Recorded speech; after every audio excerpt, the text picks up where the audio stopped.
What's poppin', guys? This is House Cat MMA, and right now I'm going to be going over the whole Jamahal and Joanna Jedrzejczyk situation.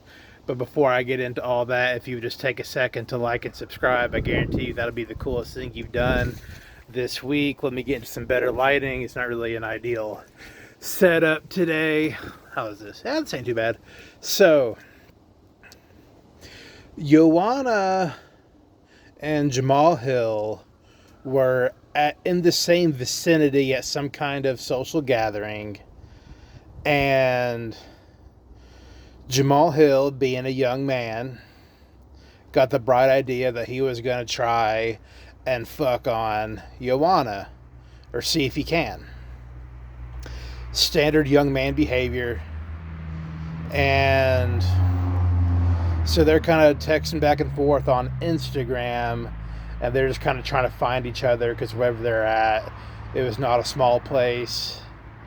And whatever, I think they end up meeting at the hookah bar, and they get to talking a little bit, and Jamal was pretty much like, okay, well, this isn't going anywhere. I'm just gonna fuck off a bit.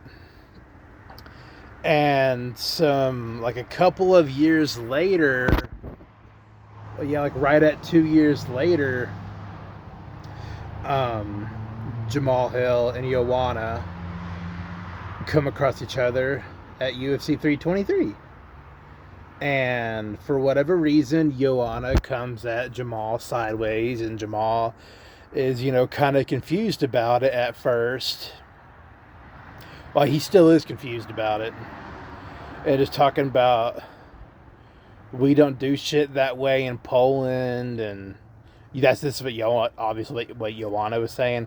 Like, that ain't how we roll in Poland. I'm paraphrasing, and just talking about, where's your girl, player boy, just that kind of thing, And Jamal's like just all confused about why she's so upset and whatever. And I guess Joanna took to kind of threatening Jamal's girl, and Jamal just didn't fully appreciate that. So he told her that he was going to knock her out if she tried any such thing. Of course, there's an uproar about that and whatnot. So, and after that, a day or two after that, Joanna kind of makes this whole video that was, kind of not necessarily apologizing, but basically trying to say that, she was the victim in all of it and whatever. But I've been straight with that, because there's two sides to every story. And then there's the truth. But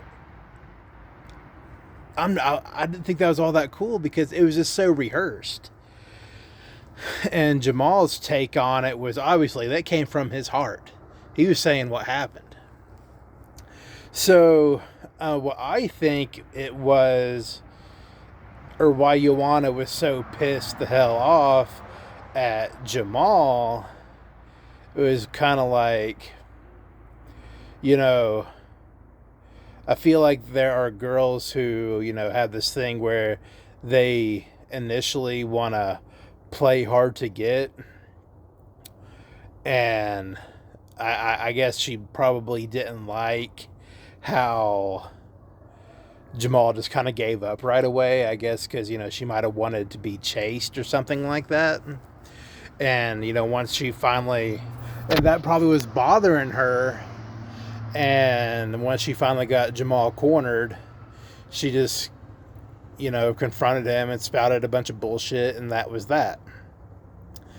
And, whether or not Jamal and his woman were together at the time in which Jamal was going to try to fuck on Joanna, that doesn't really matter.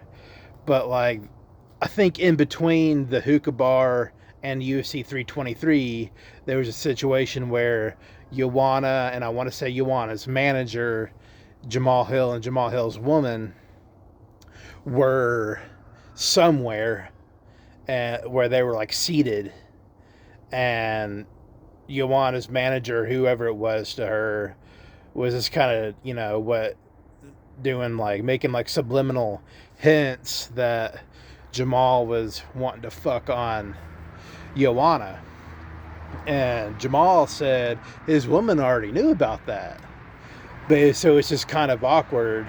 And I think at one point Joanna's manager was like, it says something just plain out said, "You fucked Joanna," or something like that. And this no such thing ever happened.